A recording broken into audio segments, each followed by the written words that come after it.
वर्षा rainfall एक प्रकार का संघनन यानी कि कंडेंसेशन है। पृथ्वी के सतह से पानी वेपराइज होकर यानी कि बाष्पित होकर ऊपर उठता है और ठंडा होकर पानी की बूंदों के रूप में फिर से धरती पर गिरता है और इसी को हम वर्षा कहते हैं। जैसे जैसे पानी का वाष्प ऊपर आकाश की ओर उठता है वैसे वैसे टेम्परेचर कम होते जाता है। जल वाष्प जब जलकण में परिवर्तित होता है तब बादल का निर्माण होता है और फिर बारिश होती है।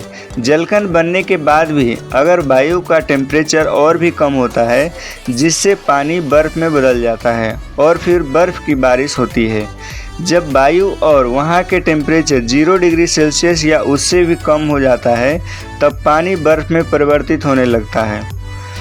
वर्षा 3 प्रकार के होते हैं। पहला कन्वेक्शनल रेनफॉल यानी कि संवहनीय वर्षा। संवहनीय वर्षा ज़्यादातर दिन में होते हैं। दिन में ज़्यादा गर्मी पड़ने के कारण धरातल गर्म हो जाता है जिसके कारण वायु वाष्प के साथ ऊपर उठती है और जब वायु का टेम्परेचर कम होता है तब वाष्प पानी के रूप में नीचे गिरता है। इसी तरह का बारिश ज़्यादातर अमेजन फॉरेस्ट या यूएस में होती है।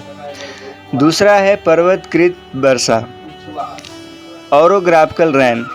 जब वायु वाष्प के साथ बहती है और पर्वत के ऊपर जमे बर्फ़ से टकराती है तब हवा का टेम्परेचर कम हो जाता है जिसके कारण वाष्प पानी में परिवर्तित होकर नीचे धरातल पर गिरती है जिसे पर्वतकृत वर्षा या ऑरोग्राफिकल रेन कहते हैं।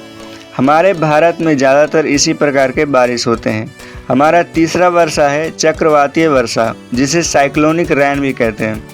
इस प्रकार की वर्षा गर्म वायु और ठंडी वायु के आपस में मिलने से होती है क्योंकि गर्म हवा हल्की होती है और ऊपर की ओर उठती है और ठंडी वायु भारी होने के कारण नीचे की ओर गिरती है।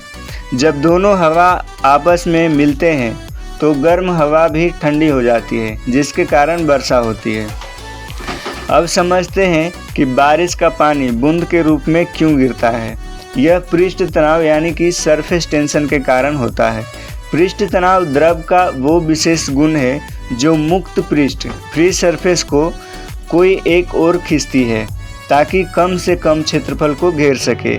इसलिए बारिश का पानी बूंद के रूप में गिरता है। इसका एक और एग्जाम्पल है इलास्टिक या रबर। और किस स्थान पर कितनी बारिश हुई है इसे मापने के लिए वर्षा मापी का प्रयोग करते हैं जिसे रेन गेज भी कहते हैं।